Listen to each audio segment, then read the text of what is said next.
Hello and welcome to FPL Mate, your best mate for fantasy Premier League content for the 2021-22 season. My name is Dan and welcome to the Game Week 13 episode of Buy, Sell, Keep, Avoid. Guys, before we go any further, I should say, sorry if I don't sound my normal self. I've got a little bit of cold at the moment, a little bit of a cold, but certainly nothing serious. Certainly nothing serious enough to stop me from thinking about FPL. So plenty to talk about, as always, in terms of how we're going to use our transfers to the best of our ability. We're going to go through it all today. So if you do enjoy this video, guys, please do leave a like. Please do subscribe if you're new around here as well, and that would be absolutely amazing. But before we go any further, just a quick shout out to our sponsor, OneFootball. Those of you who don't know what OneFootball is a great app/website for all things football. If you want to check out on the football lineups, the scores, the stats, anything like that, it's all in one place. You can check out some news and gossip and stuff like that on the app as well, or the website, depending on what you prefer. If you are on desktop right now and you've got your mobile phone at the ready, you can also scan the QR code there to download it. Completely free, of course, guys, and it supports the channel too.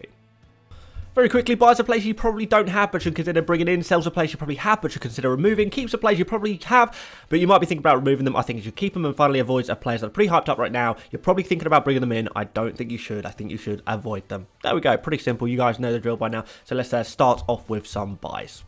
Our first buy is Ben Chilwell. It might kind of seem a little bit strange to see me put Ben Chilwell in this video. Many of you guys will already have him, but I think the best FPL tip you could possibly give this week is to try and get the big four defenders. Some people are calling them the Fantastic Four, but basically we're talking about the four premium heavy hitting defenders of Trent, Cancelo, James and Chilwell. These four defenders are dominating right now, and I think they're going to be the new top tier template containing all four of those players. So if you're missing one of them, your priority is to get that one / those ones that you are missing. And since Chilwell has the least ownership of them all, I thought it would make sense to talk about Chilwell. But also, since he was the lowest scoring of the four in Game Week 12, I think a lot of people will maybe consider him low priority, when I don't think that's the case. I honestly think that Chilwell should be considered just as good, if not better, than the other three. And his score of 9 points in Game Week 12 doesn't really paint a full picture, I don't think, of what Chilwell offers right now. What we're kind of seeing right now with Chilwell is a strong desire to shoot. He's greedy. He's desperate to shoot at any opportunity. He has that attitude of a player who just wants to score goals, more so than any other player right now, out of these defenders anyway. And you can kind of see that in his game. And this is pretty rare quality in defenders. Of course, this is absolutely perfect for FPL. So among these four premium fullbacks, only Cancelo is shooting more often. In Game Week 12, we saw Chilwell quite unlucky to not get some more points. He had 3 shots, all decent goal scoring opportunities, created 3 chances in that game, only one of which was converted, and he very, very narrowly missed out on the bonus points too. So Chilwell owners, you can count yourself to be very unlucky last week, but on the other hand, it's a great indicator for points in the future. Now, some of you will be worrying about this Manchester United fixture coming up next. I would say don't worry about it. United are not going to miraculously get better without a permanent manager there at all. And even if they do score against Chelsea, that's not really why we want these premium defenders anyway. We want them because they get goals, they get assists. That is why they're dominating the points at the moment. We've just got to a point where a clean sheet is really a bonus, a nice bonus for these players. And I fully expect the Chelsea wingbacks to keep running riot, especially even against Manchester United, and if United perform anything like they did in their last few games, this could be huge again for the likes of Chilwell and James. Our next buy is Christian Benteke, the only forward I'm really interested in right now. I guess maybe you could add Callum Wilson to that list as well, but those of you who watch my differentials video over the international break will know that I am expecting big things from Benteke, a really positive looking Palace side with an experienced Premier League striker at the helm, a focal point in great form, a player who is literally matching Salah on goal threat right now. I'm being serious right now. Okay, fine, maybe Salah is more likely to finish the chances that he gets, but Benteke over the past 5 game weeks in less minutes has taken the same amount of shots in the box as Salah. He has nearly identical expected goal output. He's actually had 2 more big chances to score than Salah. He has got 4 goals in 5. Salah's got 5 goals in 5. So yeah, don't expect Benteke to literally match Salah's output, but honestly, he could get close. And what a crazy statement that is. A 6.3 million Crystal Palace forward owned by just 2% of FPL players if there is an answer to our FPL forward dilemmas, surely this is it. This is the one. I really do think it is. Yeah, it's got to be. What's also great is that the points look like they're going to continue based on a few non-statistical factors. Firstly, the fixtures look decent for Palace for a long while. Villa next, they have been pretty bad, haven't they? Leeds and United after that. Beyond that, we have Everton at home, Southampton at home, Watford away, Norwich at the end of December as well. So Benteke could be a really great Christmas period gift for all of us here. Then we kind of have the creativity of Eze coming back into the Crystal Palace team. Surely that's going to increase the goal scoring opportunities for Benteke as well. So in conclusion, up the Palace, up Benteke, let's get it. On to some sales. We'll start you off with Benrahma. Poor fixtures, starting with an away game against Manchester City. An away game against Manchester City is always a pretty good time to sell an FPL player, right? Poor performances, offering next to no attacking threat right now, which is particularly strange since West Ham, excluding game week 12, they have actually been scoring a lot of goals, haven't they? So Benrahma, he's just not really directly involved in any of it. Just 0.31 expected goals in 5 games. Just 3 shots in the box. 0.37 expected assists too. Just 1 key pass per game. That kind of leaves him with an expected goal involvement of just 9%. So he's expected to be involved in just 9% of West Ham's goals. Now, if you imagine that there won't be too many goals against the likes of City and Chelsea, getting a 9% slice of an already small pie is just not really going to spell many points. We're also kind of seeing that you're beginning to see that the Benrahma is being subbed off a little bit earlier in the games as well, which is a bad sign. He was subbed off at 63 minutes against Villa. He was subbed off at 70 minutes against Wolves. Maybe this is kind of a sign that he may be rotated a little bit over the busy fixture schedule over the Christmas period. You can kind of imagine Vlasic, he's going to be very keen to get into the starting 11 after his summer move. Yarmolenko, he's still at the club. He's playing some games as well. We've got Lanzini. He's getting minutes from the bench more and more often recently. It does feel like that even when West Ham have their fixture swing, which is on the horizon, it's a few weeks away, but it is on the horizon, you still probably wouldn't want to own Benrahma. So if you're still holding on to him, I do think it is time to sell.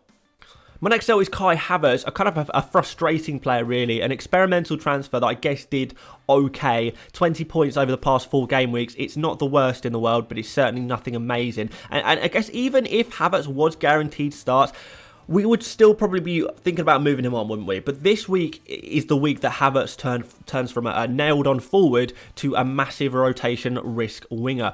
Werner is back. Lukaku is likely to be back as well. Pulisic is back. He's looking hot. Mount is desperate for regular minutes. Ziyech, he's available too. He's looking good. Hudson-Odoi, he's putting some decent performances. So where does this leave Havertz? It leaves him as probably the 5th, 6th, maybe even 7th choice Chelsea attacker, and there's only 3 slots available in the Chelsea attack. So, how much game time is he realistically going to play? Now, I won't keep going on about the fixture schedule being, likely to cause rotation, this, that and the other, but I'm sure you get the idea by now. Even if Havertz was fully rested, you still wouldn't bet on him starting. So you can imagine that he's not going to be getting too much game time, or certainly not enough game time to justify his price. And when you have a player who every single week there's kind of a 50% chance of their, or less than 50% maybe, chance of them starting, every single week you have the same problem. This player that I have in my team, is he even going to start? I really don't know what's going on here. It kind of creates a real problem. Do you put this player in your starting 11? Do you bench them for fear that they might just come on for a 1-pointer?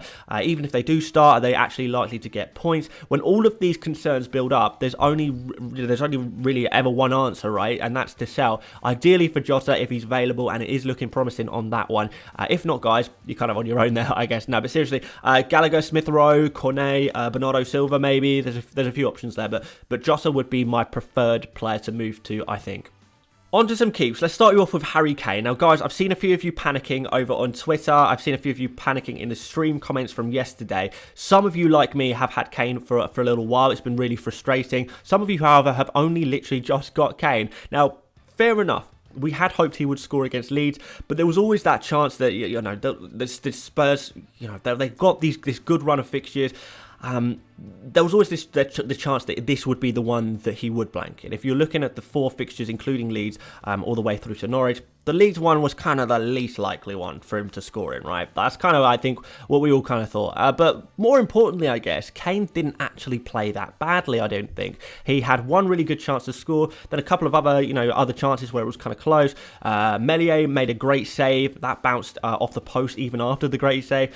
Phillips made a crucial tackle on him when he was about to shoot. Lucas blocked one of Kane's diving header attempts. That was just before the Højbjerg goal. I think Cooper as well got a slight touch on the ball just as it was about to fall perfectly for Kane there as well, and it was very, very close or Cooper getting to that ball as well. So yeah, lots of kind of instances where you think maybe on another day Kane does get a goal in that game. I just think all in all that was probably one of his more promising performances of the season, and I think it's a good sign of good things to come. Burnley is the next fixture. They're a pretty bad defence, right? Especially when you compare it to Leeds' improving defence. Burnley have conceded 9 goals in 5, and they've been perhaps a little bit lucky to only have conceded that many. So I do think this presents a really nice opportunity for Kane. I really wouldn't be panicking at all right now. A player like Kane, it's not like he's literally never going to score a goal again for the rest of his career. It is coming, and with the weekend's performance, the 7 goals over the international break, the new manager, there's still so much to be optimistic about regarding Kane. I know it's easy to say, but I think there's still lots to be optimistic about, and I don't think you guys should feel so negative about it. And besides, who are you going to transfer him to anyway?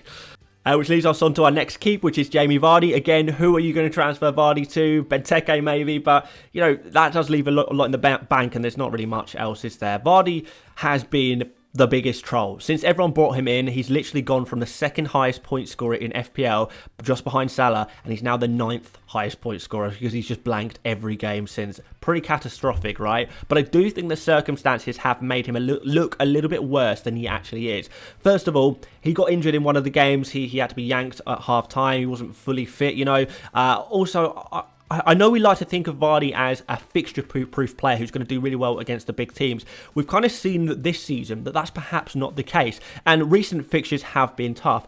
Overall this season, when you look at the fixtures Vardy has blanked in, he's kind of blanked against Chelsea and improving Leeds defence, as we know, Arsenal, Man City, West Ham, basically all the tougher games. He's scored against the weaker teams, however. He's kind of scored against Wolves, Norwich, Burnley, Palace. He scored against the very poor-looking United defence as well. So the trend is kind of suggesting that he thrives maybe a little bit more against weaker teams, and I think that's a little bit indicative of how his play style has adapted, has changed as he's aging as a player. He's perhaps a little bit more of a poacher now. Then we've got penalties as well, which on paper, the weaker teams, they're likely to give away more penalties, I guess. So what I'm basically trying to say is if the fixtures are good, Vardy could be good as well, and the fixtures are good. You can see Vardy has an absolute sea of green fixtures coming up. Watford at home, Southampton away, Villa away, Newcastle at home.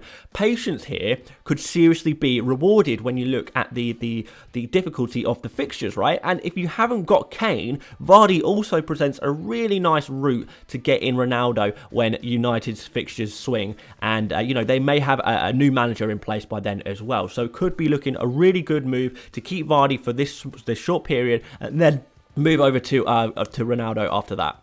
Finally, some avoids, guys. We'll start you off with Emmanuel Dennis. Like I said earlier, I think a lot of us are looking for the answer to the forward problem. Like, what forward do we want to have in our teams right now, right? Lots of people have landed on Dennis as that answer, and I can kind of understand why. If we're looking for cheap players who have scored a lot of FPL points, Dennis is super obvious. But as always in FPL, there are many more factors that we have to take into consideration, and as such, I'm not really convinced Dennis is the right move. So for starters, look at the fixtures. After an away game against Leicester, Watford have to play 2 nightmare defences of Chelsea and Man City in a row. I know we've got Leicester first, but it does seem kind of crazy to be transferring in a forward knowing they have to face those 2 teams when we could instead transfer him in after those 2 games, because surely he's going to blank in both, right? And then we have the underlying stats. As you can kind of see on screen, 0.85 expected goals and yet 2 goals,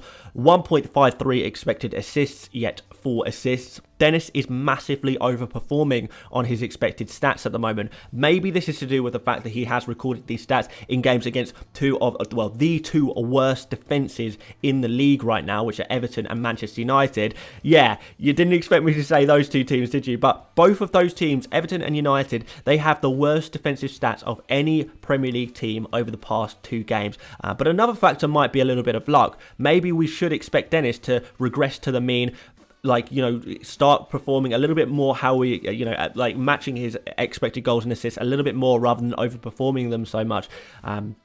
And maybe that's what's going to happen. Now, fair enough, there are some players who are just incredibly clinical and will outperform their stats, but I don't think that's what we're seeing right now. If we kind of look through Dennis's history as a player, it's not really too good in terms of his output, if we're honest. He didn't score a single league goal last year. He only scored 5 in the season before that. That was in the Belgian Pro League as well, so not even a particularly difficult league, In fact, he's never scored more than 7 goals in a season in far weaker leagues than the Premier League. So I think it's reasonable to be doubtful that about him perhaps blanking against teams like Chelsea and City. Maybe I'm being a little bit negative here, but this one to me seems a little bit good to be true, particularly in the short term. Maybe after those tough games, maybe that is the right time to start thinking about him.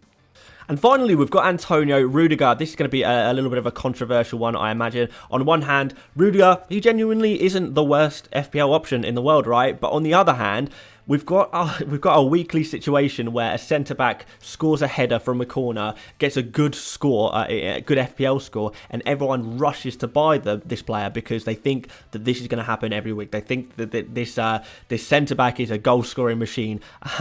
Rudiger has genuinely looked pretty promising recently, but if you're going to buy a defender around this price, then he's just simply not the one. He really isn't. We really should be focusing on those fullbacks who we were speaking about earlier, who give us regular attacking returns. I'm seeing people pick Rudiger over the likes of Trent, Cancelo, Chilwell, James, and it just really does not seem like the right move to me at all. You're basing it off the fact that he scored a goal in last game week, right? And maybe you're also considering he got a fantasy assistant here a few weeks ago as well, so a few points recently. But is this sustainable? And this is the question we need to be asking. Is this an indication of things to come? Probably not. Rudiger, he's got a pretty poor goal scoring record, even by centre-back standards. He's kind of averaging 1 goal every 10 games or so since he's joined Chelsea. He's never scored more than 2 goals in a Premier League season. He's never got more than 2 assists in a season. And even if you think that he's going to beat those records this season, even if he doubles them, even if he triples those outputs, right? He's still going to be way behind the likes of Chilwell and James for the exact same price. He's not got a single bonus point, Rudiger, not a single bonus point aside from the 2 games that he scored in. So he's not very good for bonus points either. And you can't even say he's more nailed on at the moment. I don't really think he is more nailed on than some of the other, for Chilwell and James in particular. I don't think Rudiger is necessarily more nailed on. We have seen him miss a game already this season. So all in all, it's kind of like, why? What is the point? Where's the benefit here of going for Rudiger over someone else? Fair enough, if you already have Rudiger, I don't think there's anything wrong with keeping him. Take those points that you got already and run. Maybe you'll get some more in the future. Although, I do say that I've seen a few experienced FPL managers who have Rudiger are also looking to sell him. But bringing him in, expecting regular 14 pointers, I think is a little bit ambitious, especially when you can get Chilwell, James. They genuinely are doing that every week, and it's looking sustainable too. Rudiger is not going to be a 10-point or more player every week. Really, it's not going to happen too often. It's going to happen, a few more times this season, perhaps if we're pretty fortunate, but not many times more than that. I don't think. Chilwell, James, they're just smashing it, and those are the players you want, and you can get them for the same price. It's an easy choice. So in summary, guys, your top priority is completing your collection of premium fullbacks. Trent, Cancelo, James, Chilwell. These players are the infinity stones. You need all of them to create your infinity gauntlet defense. That's what we're trying to do right now. Havertz, Benrahma, they're kind of likely to be dead weight in your team at the minute. So yeah, maybe you need to ship those on. For forwards, I'm not so keen on removing the likes of Kane and Vardy. If you're going to bring in a forward, however, Benteke, he would be top of my list. Dennis, I'm not so convinced by. So there you go, guys. Thank you so much for watching. If you did enjoy this video, please do leave a like and subscribe. Of course, if you are new around here as well, regular FPL content on your screens all the time, as often as possible. Plenty of more content to come this week, guys. We've got our 100 expert video coming back tomorrow. That's going to be back. We're looking forward to that. We've got my team selection on Thursday, and then on Friday, still not 100% sure what kind of video I'm going to make. So if you've got any suggestions of what kind of video you would like to see on Friday, please do let me know. And yeah, I will definitely take it into consideration, because I am looking for ideas and kind of find out what you guys want. So there we go, guys. Thank you so much for watching, and I will see you later, mates. Bye-bye.